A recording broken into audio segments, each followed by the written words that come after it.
hoje eu vim falar de Velando com Jesus.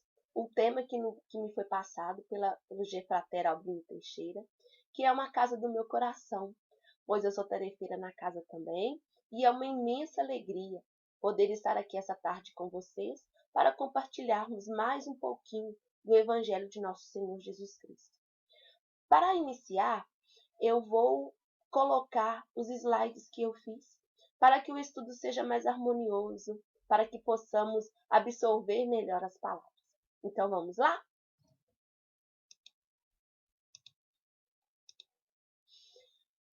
Velando com Jesus. O que seria velando com Jesus? A casa nos passou o evangelho, a parte do evangelho que deveria ser passada para vocês durante o estudo. Eu vou compartilhar também essa parte, mas antes eu gostaria de fazer com que todos refletissem um pouco no que seria velar com Jesus. O que seria esse compromisso de estar com Jesus. A palavra velar, ela tem muitos significados, mas cada um, em seu particular, consegue entender o que seria a palavra velando. As duas partes do Evangelho que a fraternidade passou a parte de cima para mim, que é: depois veio ter com seus discípulos e, achando-os dormindo, disse a Pedro: então não pudestes 1 hora vigiar comigo? Só que sempre ajuda bastante se a gente entender todo o contexto que nos é pedido da passagem. Então, eu também incluí o segundo versículo, que seria o versículo 41, vigiai e orai para que não entreis em tentação. O espírito, na verdade, está pronto, mas a carne é fraca. Para que a gente pudesse ter uma abrangência maior no nosso estudo. Eu também, por hábito, eu também tenho hábito e conselho que já me foi dado, eu peguei todo o capítulo onde está inserido esses dois versículos, ou seja, o título que tem, né, o Mateus 26, e eu li, e eu trouxe também para vocês ficarem, entenderem qual a grande importância dessa passagem para nós.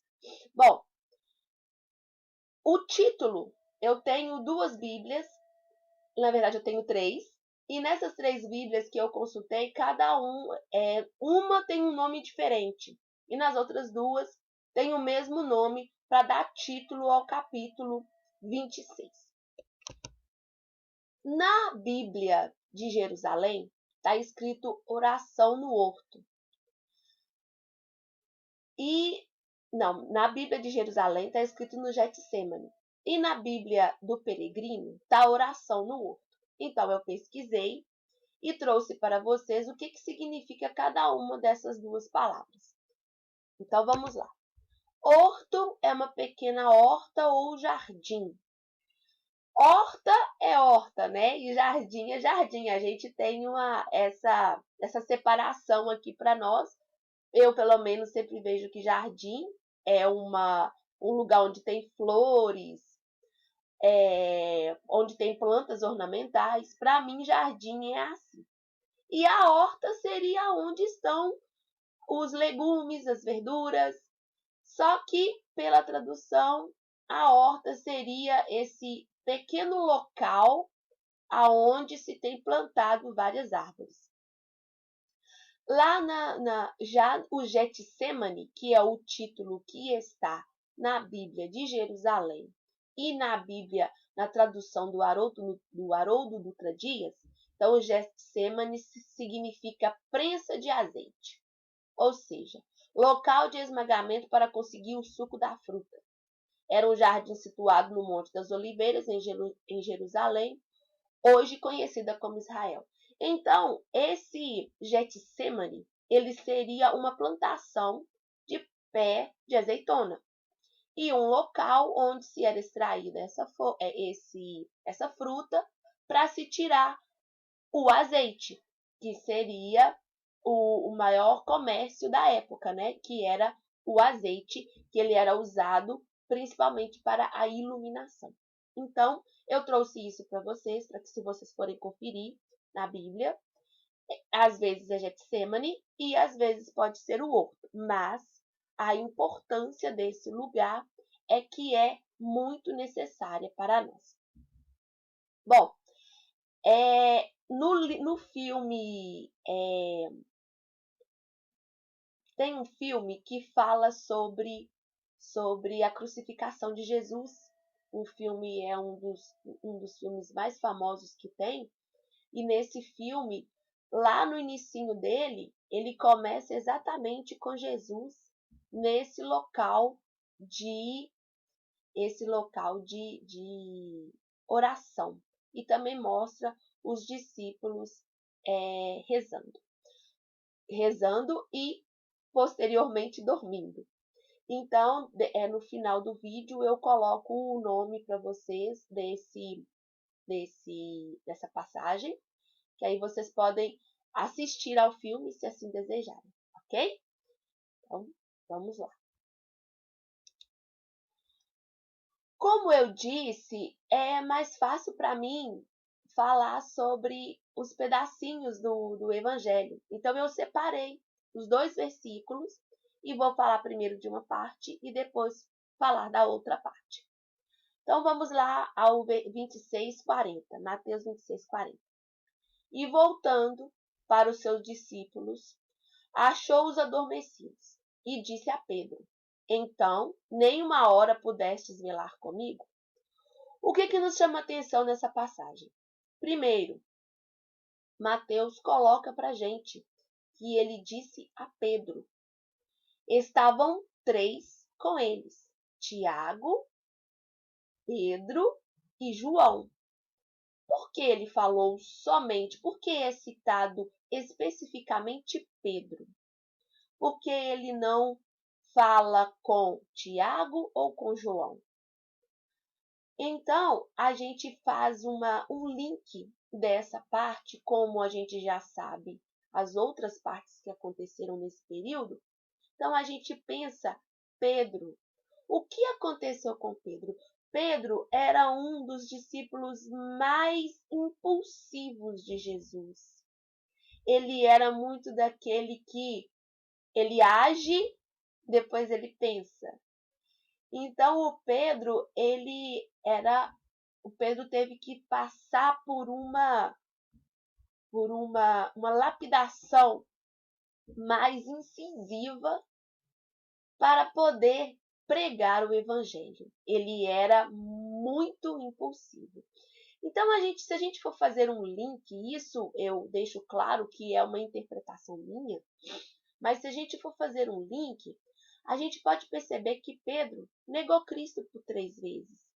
Pedro teve dúvida. Pedro não acompanhou Jesus durante a crucificação. O único que acompanhou Jesus durante a crucificação foi João, que esteve lá ao lado de Maria o tempo todo. Então, Pedro, a gente pode fazer esse raciocínio que o Pedro foi alertado porque talvez o Pedro é o que tinha que estar mais vigilante naquele momento. E ele também se entregou ao sono. Então, isso é uma interpretação que eu faço dessa passagem. Mas cada um pode fazer a sua interpretação.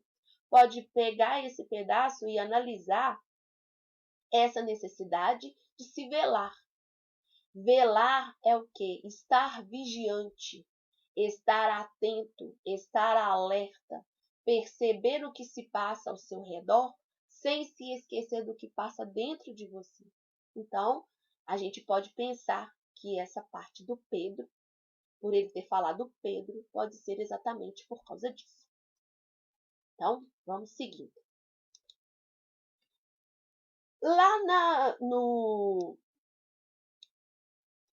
no livro Caminho, Verdade e Vida, o Emmanuel, na lição 88, ele nos coloca um pensamento para a gente poder refletir nas palavras de Jesus. Jesus, no anterior, disse: E voltando para os seus discípulos, achou-os adormecidos. E disse a Pedro: Então, nem uma hora pudestes velar comigo? Aí nessa lição 88 do Caminho, Verdade e Vida, Emmanuel coloca para nós: Esquecem-se de que a vida é a eternidade e que a existência terrestre não passa simbolicamente de uma hora. Então, naquele momento, a gente pode fazer novamente esse link e pensar: olha, Jesus pediu que ficássemos alerta, atentos, em prontidão na nossa encarnação. Porque a nossa encarnação ela é simplesmente um período. A nossa vivência ela é eterna. Nós somos espíritos eternos, certo? Nós não vamos nos desmanchar, nos esquecer. Nós vamos ser eternos. Esse corpo físico, ele tem um tempo de duração, mas o nosso espírito, ele é eterno. E essa hora que vivemos no planeta Terra é uma hora que tem tempo para acabar. Mas o que fizermos aqui vai permanecer conosco. Será duradouro. O que eu faço, eu vou colher os meus louros lá na frente. Toda colheita, toda plantação tem uma colheita. E a colheita ela é individual. Cada um vai colher aquilo que plantou, no tempo que plantou, na forma que plantou. Então, vamos continuar. No Livro dos Espíritos, Kardec também faz uma pergunta sobre essa encarnação. Kardec pergunta o seguinte, na pergunta 132. Qual é o objetivo da encarnação dos espíritos? Vamos pensar que é a encarnação, não é a reencarnação. É a encarnação.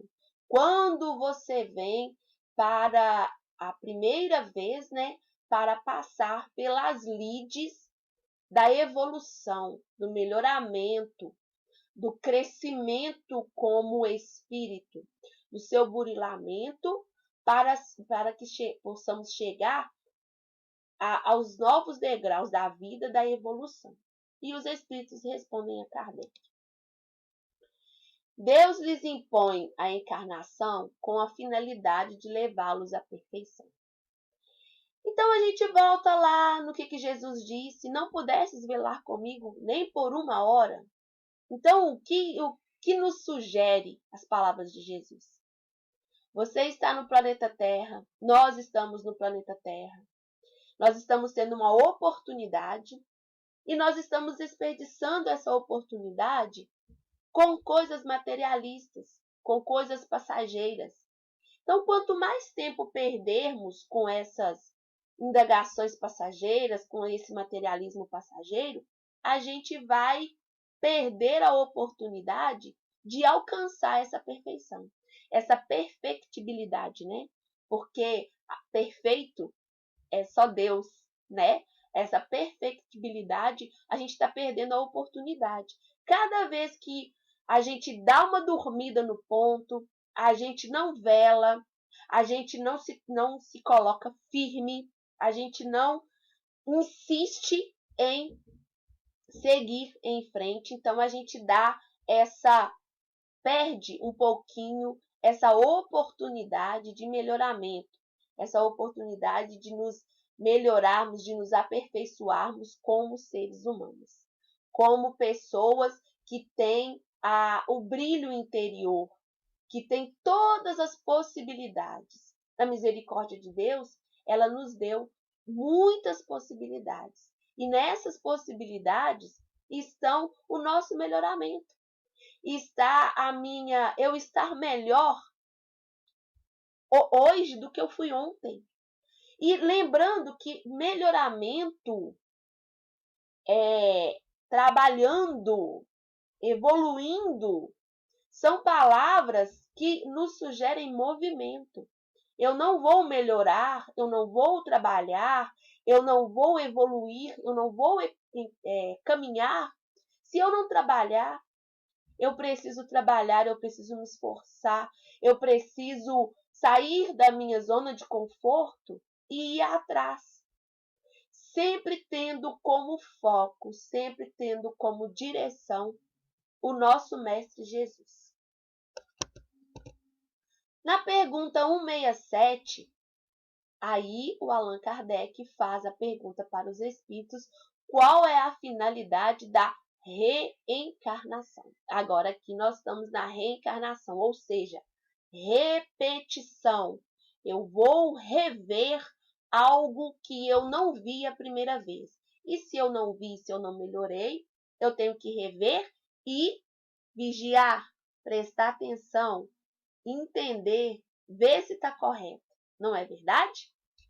Então, os espíritos respondem: a expiação, aprimoramento progressivo da humanidade. Sem isso, onde estaria a justiça? Então, eu vim encarnada. Aí eu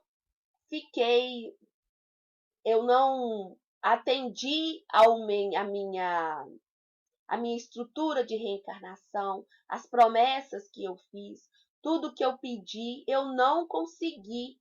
A maioria das coisas eu não consegui executar. A misericórdia divina me dá uma chance de voltar novamente.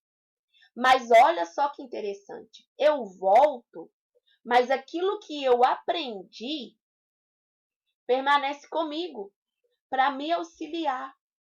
Sem falar nos amigos espirituais que estão sempre conosco, que estão sempre nos intuindo, nos auxiliando, nos ajudando nessa evolução. Então, nós temos essa vantagem também. Nós temos a vantagem, a chance, a oportunidade de rever, de reviver, de corrigir aquilo que nós falhamos na primeira vez. Então, a reencarnação, ela tem a ver com essa justiça divina. É justo, o Senhor é bom e justo. Ele nos abraça, nos acolhe todos os dias. Basta olhar pela janela. O sol brilha todos os dias. A lua está sempre ali. A chuva, o frio, o calor. A natureza, ela se desenvolve de forma a nos auxiliar nessa nossa evolução, nessa nossa caminhada, fazer o nosso trabalho ser menos árduo. Então, a gente reencarna para reviver essa oportunidade de melhoria. Mas aí, o que acontece quando eu não vigio? Quando eu durmo? Eu perco uma oportunidade. E às vezes essa oportunidade que eu perco, ela é decisiva para a minha reencarnação. E aí o que acontece? Eu tenho que voltar, porque eu não estava vigilante o suficiente. Eu não estava comprometida o suficiente. Então, a justiça divina, ela me dá essa chance de melhorar, de velar com mais cuidado, de estar com Jesus, de caminhar com Jesus mais uma vez. Então, a gente fez a análise da primeira parte, no versículo 40, e agora nós vamos passar para a parte do 41, que é o vigiai e orai, para que não entreis em tentação. Na verdade, o espírito está pronto, mas a carne é fraca. Então, vigiai e orai. O que é vigiar? Vigiar é estar atento, vigiar é estar com o ouvido em sintonia, a visão em sintonia. Todos os sentidos do corpo, eles têm que estar focados num objetivo comum.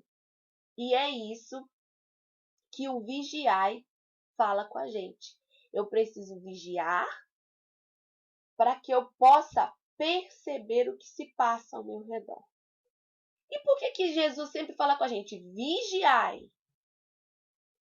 Porque quando eu estou em vigília, eu estou atento, eu estou prestando atenção, todos os sentidos, eles vêm para mim de uma forma aguçada, porque o meu corpo, a minha mente, ela está em alerta, ela está conectada com a minha visão, com o meu olfato, com o meu paladar, com a minha audição, com o meu tato, todo o meu corpo ele está vigilante. Por quê? Porque eu estou focado naquilo. Mas qual que é o nosso foco? Aí a gente volta lá atrás para respostas que os espíritos deram para o objetivo da reencarnação. O nosso foco é nos tornarmos perfeitos, é estarmos melhores, é fazermos melhor a cada dia e a cada instante. E o orai? Por que vigiar e orar?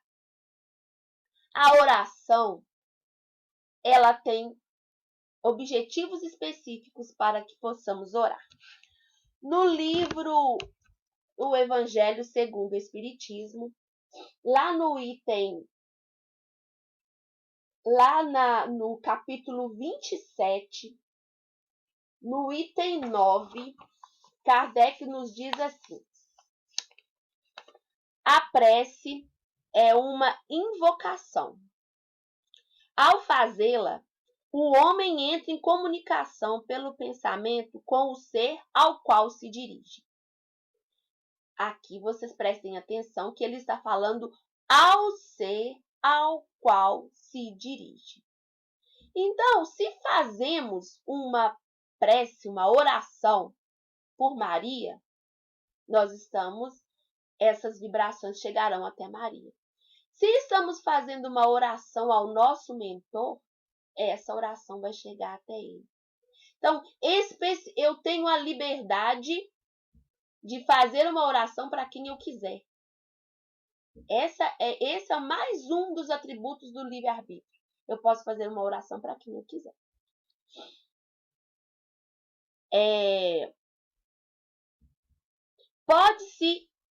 Pode ser para pedir, para agradecer ou para glorificar. Então, a oração ela pode ser pedindo, ela pode ser agradecendo ou ela pode ser por glorificar. Aí, para exemplificar melhor, lembremos da prece do fariseu e do publicano. O fariseu fazia de um jeito e o publicano fazia de outro jeito. Cada um fazia no seu nível de entendimento do poder da oração. Então, eu vou fazer a minha oração dentro daquilo que essa oração simboliza para mim. Não existe uma regra rígida de como eu devo fazer uma oração, como eu devo fazer uma prece. Isso é pessoal, é de você. Por isso que o vigiai vem antes. Porque quando eu estou em vigília, eu estou focado, as minhas palavras, mesmo que seja que você não faça sua oração em voz alta, mas mentalmente, se você está vigilante, as suas palavras, elas são objetivas, elas são bem direcionadas, elas alcançam aquilo que você realmente deseja. O seu coração está conectado com a sua mente. Então, as suas palavras, elas abrangem aquilo que você realmente deseja. Podemos orar por nós mesmos, por outras pessoas, pelos vivos ou pelos mortos. As preces dirigidas a Deus são ouvidas pelos espíritos encarregados da execução das vontades dele. E as que são dirigidas aos bons espíritos são igualmente levadas a Deus. Quando oramos para os outros seres que não há Deus, é somente na qualidade de intermediário que eles as recebem, pois nada pode se realizar sem a vontade de Deus. Então, Deus é o Supremo, mas existem vários meios para se chegar a esse Deus. E se quando você faz uma oração, ela é de coração, essa oração vai chegar aonde o seu coração deseja. Então, essa é o mais importante do orai. Mas esteja vigilante, porque se você está vigilante, a sua oração, ela é objetiva, ela não se perde no meio do caminho. No livro Cartas de uma Morta, que foi escrito pela Maria João de Deus, que é a mãe de Francisco Xavier, ela escreve que as preces, elas têm preces que são tão poderosas que elas rompem essa barreira que existe no nosso planeta Terra e elas vão diretamente para quem a pessoa está pedindo em sua prece, sem intermediários. E o Chico também fala que a prece de uma mãe arrebenta as portas do céu. Por quê? Porque são preces que estão com objetivo direto. São preces que estão sendo feitas por quem está vigilante, por quem está atento ao seu redor e sabe o que é necessário fazer. Então, é gratificante para a gente esse poder que nós temos de orar. E todos nós temos, sem exceção. Eu, às vezes, ouço as pessoas falarem assim, mas eu não vou aceitar fazer a prece porque eu não sei fazer prece. Prece é amor. A prece que vem do coração é a prece perfeita. Prece é amor, prece é pedido, prece é agradecimento, prece é adoração. Então, nós temos sempre que nos lembrar disso, quando formos convidados para fazer uma prece. E aí nós temos aqui, na verdade o espírito está pronto, mas a carne é fraca. Por que que a carne é fraca? No livro do Emmanuel, nossa, eu esqueci o nome do livro, mas o livro que tem a Alcione, ela estava num nível mais alto de desenvolvimento, de evolução do que o planeta Terra. E quando ela foi reencarnar, Renúncia, que é o nome do livro, Renúncia. E quando ela foi reencarnar, eles avisaram para ela, a carne é fraca. E por que a carne é fraca? Porque a carne é matéria. Nesse contexto aqui, a carne é a matéria. E nós somos seduzidos pela matéria. Quanto mais materialista nós somos, mais fácil nos sucumbirmos à matéria. Mais fácil deixarmos de ser vigilantes. Mais fácil perdermos o nosso foco. Então, o espírito, por que o espírito está pronto? Porque o espírito, ele é imortal. Ele vai viver eternamente. Então, o tempo que esse espírito vai levar para chegar à perfectibilidade é de cada um, mas ele vai chegar. É uma certeza. Agora, a carne, o materialismo, ela tem tempo para acabar. Um momento, essa carne vai deixar de ser maior do que as nossas vontades de chegar ao Pai, de tocar, de estar com o Pai. Então, a fraqueza que aqui diz é justamente porque somos humanos e ainda estamos em burilamento para alcançarmos a perfeição. Então, nós ainda vamos errar muito, mas tendo consciência de que o nosso objetivo é a perfectibilidade, então a gente fica mais consolador estar encarnado, mas devemos continuar vigiando. Vigiar é o mais importante. Cada dia, cada momento, cada segundo da sua vida, manter-se em vigilância e orando. Porque quando a gente ora, a gente traz para o nosso lado os bons espíritos, as boas vibrações, os bons eflúvios, as messes de amor, elas nos alcançam quando estamos em oração. Quando fazemos o culto no lar, e oramos, nós estamos trazendo Jesus para morar conosco. Ele faz morada permanente em nosso lar.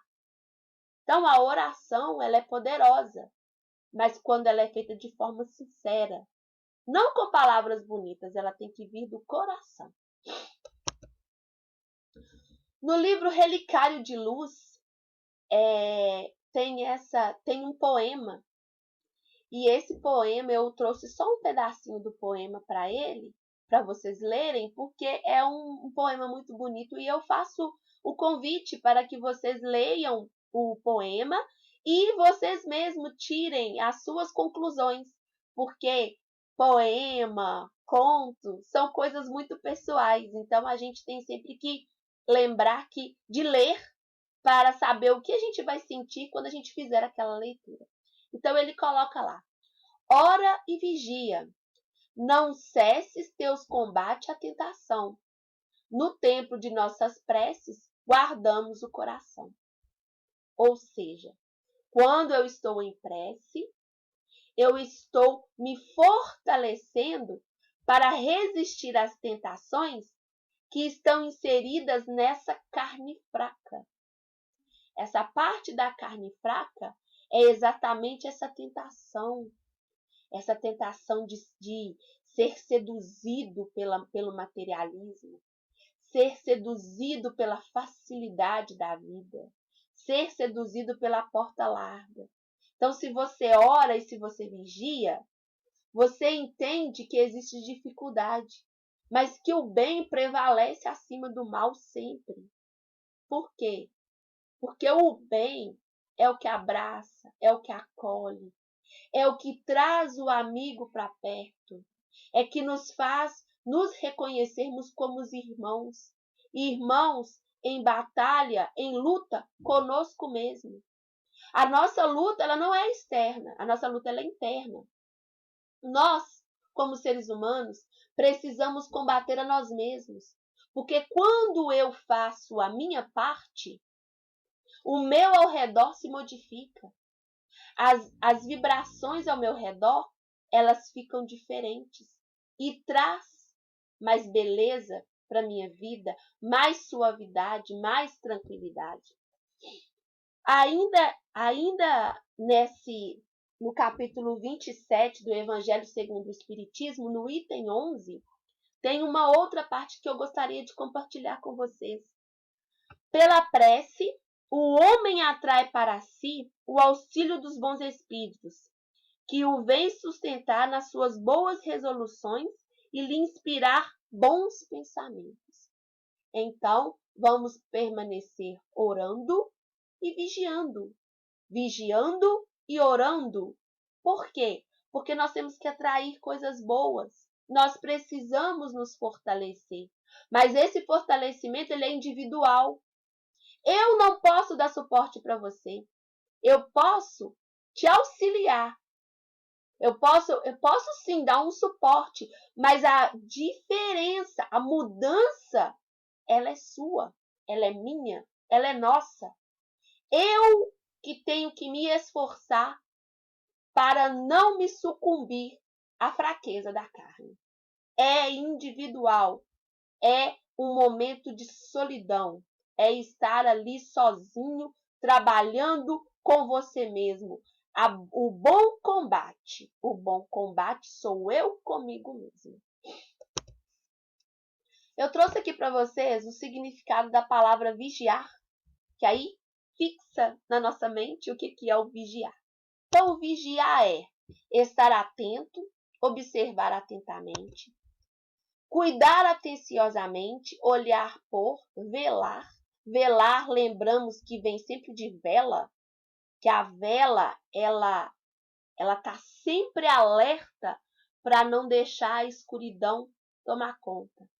Então, o velar, sejamos velas que nunca se apagam, que nunca deixa a sombra inundar o coração. Estar atento ou desperto, estar ou ficar prevenido, acautelar-se, precaver-se. Olha só que interessante. O vigiar também nos lembra da prevenção. E como que eu consigo ser prevenido? Só se eu estiver vigilante. Porque se eu não estiver vigilante, passa pela minha frente e eu não vejo.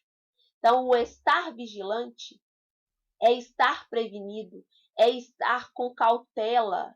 Eu sei aonde que eu estou caminhando, porque eu não vou com pressa, eu vou devagar, eu vou com calma, com tranquilidade. E eu estou também me precavendo, porque se eu estou alerta, tudo à minha volta está sendo detectado. Eu não estou passando pela vida, eu estou vivendo. Então, se eu estou vivendo, eu estou me precavendo. A minha visão ela se torna distante. Por quê? Porque eu consigo enxergar lá na frente, porque eu estou observando o que eu estou vivendo aqui agora. Então, eu nunca vou ser pego de forma desprevenida se eu estiver vigilante. Mas, principalmente, se eu estiver vigilante com o Mestre Jesus, seguindo os seus ensinamentos, os seus preceitos, os seus exemplos. Nós temos capacidade disso. A gente às vezes pensa que Jesus está muito longe da gente. Jesus está aqui, ó. Está aqui, do meu lado, me abraçando, me acolhendo, e está aí com você, te abraçando e te acolhendo. Acredite e confie nisso. No livro Gotas de Luz, nós temos mais uma lição para nos fazer refletir sobre a necessidade da vigilância. Então, muitos sabem todo o texto que a Santa Escritura encerra, ou seja, o que a Bíblia encerra. Muitos sabem de cor e salteado versículo da Bíblia, passagem da Bíblia, consegue repetir as palavras dos apóstolos, consegue contar, consegue fazer link para poder, isso aqui tem a ver com isso aqui que está escrito na Bíblia. Então vamos vir para o nosso lado também do espiritismo, da nossa codificação kardeciana. Muitas pessoas sabem o nome, o número da lição, do que ela fala, em que livro que está, em que capítulo que está, sabe tudo. Mas e a prática? Porque existe a quantidade e a qualidade. E no momento, aquele que está vigilante, que está seguro de estar com Jesus, a primeira coisa que ele preza é a qualidade, jamais a quantidade. Não estou de forma nenhuma menosprezando as pessoas que são estudantes, que sabem que têm essa mente maravilhosa, que sabe decorar, sabe onde que está tudo, você pergunta rapidinho, te responde. Só que nós não temos que nos preocupar com isso. Nós temos que nos preocupar com a prática. Porque quando se está vigilante, a prática ela é precavida, ela é segura, ela é iluminada. Então, você vai se melhorando sem se dar conta que você está melhorando, porque aquilo está sendo natural para você. Então, é isso que ele está falando. Muitos sabem todo o texto que a Santa Escritura encerra, mas vivem segundo a carne, colados ao pó da terra. Então, não adianta eu saber tudo do livro dos Espíritos, tudo da Gênese, tudo das obras póstumas, tudo do céu e inferno, tudo do livro dos médios, tudo do Evangelho, se eu não pratico. Se a minha carne permanece fraca, se o materialismo está sobrepondo a minha prática do Espiritismo, a minha prática como cristã, a minha prática em fazer o bem ao meu próximo, a minha prática dos ensinamentos do Cristo. Jesus, ele andava com todos. Ele andava com as prostitutas, ele andava com os leprosos, ele andava com os endemoniados. Para ele não tinha distinção. Para nós também não deve haver distinção. Nós precisamos praticar o bem todos os dias, em todos os momentos, mas o bem que você entende que é o bem. Porque eu não posso falar para você o que é o bem. O único que pode nos falar o que é o bem com propriedade é Jesus. E ele nos deu o evangelho.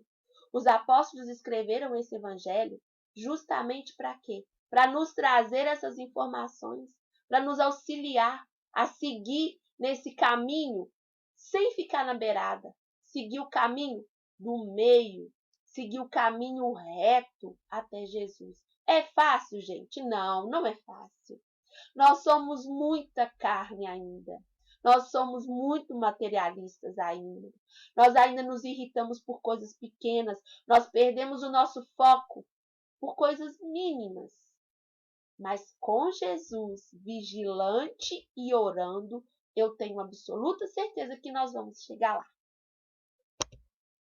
Então, eu trouxe aqui uma diferença para vocês entre a prece e a oração, que não tem muita diferença, se vocês observarem. A prece é uma oração, uma súplica dirigida a uma divindade. E a oração é a aproximação da pessoa a Deus por meio de palavras ou pensamentos.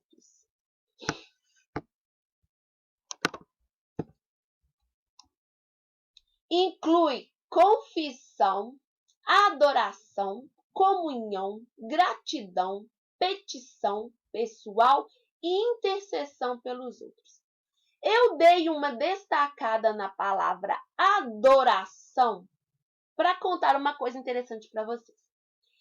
A palavra adoração, se vocês perceberem, ela é precedida de um prefixo. Esse prefixo AD aqui é um prefixo de origem latina que significa em direção a. Então, a adoração é uma oração com uma direção certa. E quando eu estou com a mente centrada, vigilante, a minha adoração ela é mais objetiva. Ela alcança com mais propriedade o desejo do meu coração, porque está mente e coração completamente sintonizados. Então, eu trouxe essa curiosidade para vocês. Talvez alguém que vai ver esse vídeo sabe muito bem o que significa isso, mas eu senti inclinada a trazer para vocês essa adoração que tem como etimologia essa direção de objetivo. Ela é direcionada. Então, eu só adoro aquilo no que eu acredito. Se eu não acreditar, não existe uma adoração, certo? Aí, esse item eu já falei para vocês, que é o item do capítulo 27, o item 11 do livro do Evangelho segundo o Espiritismo, que tem a segunda parte dele, que é muito interessante, que eu vou ler agora com vocês. Um homem, por exemplo, vê arruinada a sua saúde em consequência de excessos a que se entregou e arrasta, até o termo de seus dias, uma vida de sofrimento. Terá ele o direito de queixar-se se não obtiver a cura que deseja? Não, pois que houvera podido encontrar na prece a força de resistir às tentações. Então, resistir às tentações está diretamente ligado com a vigilância. Porque se eu vigio, eu sei o que é bom e o que é mal para mim, o que é bom e o que é mal para os outros. Então, se eu estou vigilante, eu estou me afastando das tentações e pela oração eu trago os bons espíritos para o meu lado. Eu trazendo os bons espíritos para o meu lado, fica mais fácil, fica menos dolorido essa encarnação, passar por tudo isso, não é verdade? Fica muito mais tranquilo essa caminhada. Agora nós estamos chegando aqui ao final desse estudo. Eu gostaria de compartilhar com vocês essa lição maravilhosa que tem no livro Boa Nova. Esse livro aqui, que é um livro que eu aconselho que todos leiam, que todos assim, se entreguem na leitura das passagens que tem aqui, porque é como se você tivesse mergulhado lá com Jesus, como se você estivesse pertinho dele, ouvindo as palavras dele. É maravilhoso. Eu, assim, sou meio suspeita para poder falar, porque realmente é um livro que me encanta muito, que me deixa muito feliz. Lá na lição 27, que é intitulada A Oração do Horto, ela fala justamente deste momento em que Jesus acorda os discípulos, porque ele acordou os discípulos 2 vezes. Então, ele acorda os discípulos. Então, Humberto de Campos traz para a gente um desdobramento pós-oração no horto ou no Getsemane, como está escrito em outras Bíblias. Eu coloquei só o finalzinho aí para vocês, mas eu vou ler um outro pedacinho aqui, porque eu acredito que é muito bom para todos nós.